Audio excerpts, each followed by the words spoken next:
So just as we channel electric power and bring it into our lives and use it for the good of humanity, we must learn to channel anger in the same way so that we can use that energy for the good of humanity rather than abuse that energy and cause death and destruction.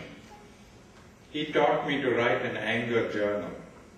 He said every time you feel angry about something, don't pour it out on somebody or something, but pour it all out in your journal. But write the journal with the intention of finding a solution to the problem. And then commit yourself to finding a solution. Now that's very important. Because a lot of people today tell me that they have been writing an anger journal for a long time, but it hasn't really helped them.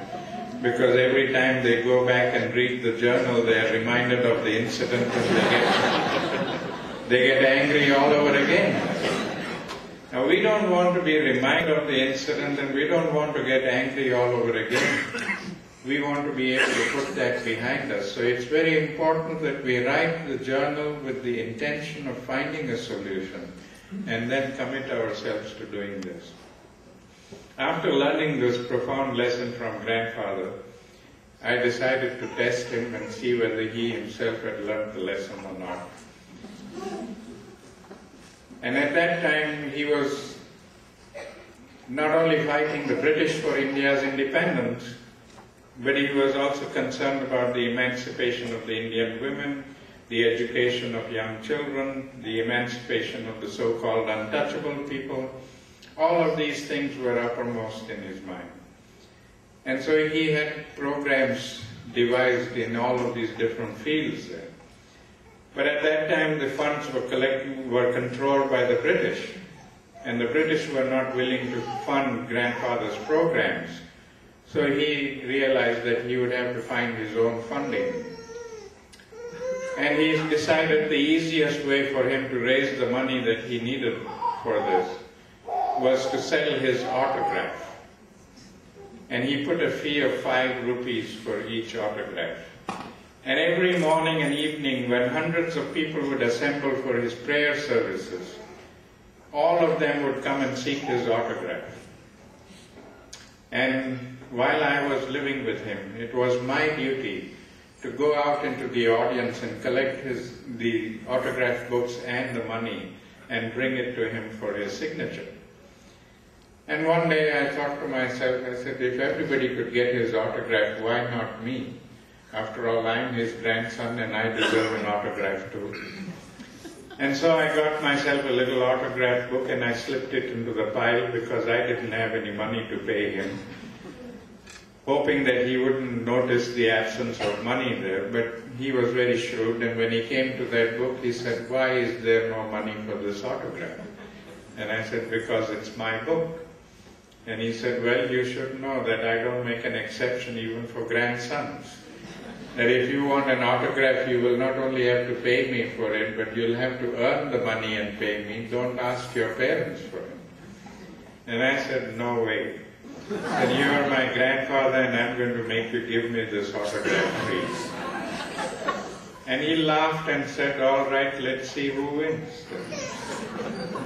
And from that day, every day, when he was in high-level political discussions with Indian politicians and British politicians, I would barge into the room with my autograph book and thrust it in his face and demand an autograph. My logic was that just to get rid of me, he would sign the book and give it to me.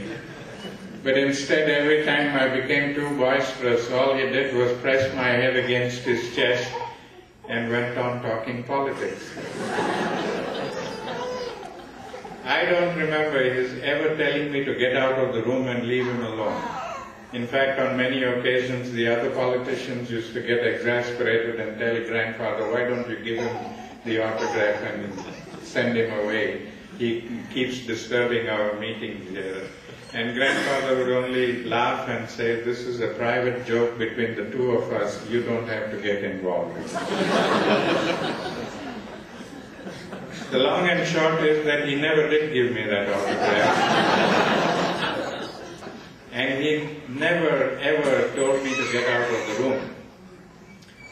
And I realized then that if he was able to control his anger to that extent, if we are able to achieve 50% of it, we would be able to make a tremendous difference in the violence that we experience today. So it's very important for us to learn about how we deal with this anger positively, rather than denying anger altogether and not doing anything about it. But I also learned about the importance and the depth of his philosophy of nonviolence one day through a little incident. And this happened when I was coming back from my tuitions, and I had a notebook and a pencil in my hands. And I just happened to look at the pencil, which was about 3 inches long, and I thought to myself, I deserve a better pencil. This is too small for me to use. And without a second thought, I just threw that pencil away. And that evening, I went and asked grandfather for a new pencil, and instead of giving me one, he subjected me to a lot of questions. He wanted to know how the pencil became small, and where did I throw it away, and why did I throw it away, and on and on and on. And I couldn't understand why he was making such a fuss over a little pencil until he told me to go out and look for it. And I said, you must be joking. He said, you don't expect me to look for a little pencil in the dark? He said, oh yes, I do. Here's a flashlight. Take this and go out and look for the pencil. And I must have spent about 2 hours searching for the pencil, and when I finally found it and brought it to him, he said, now I want you to sit here and learn 2 very important lessons. The first lesson is that even in the making of a simple thing like a pencil, we use a lot of the world's natural resources. And when we throw them away, we are throwing away the world's natural resources. And that is violence against nature.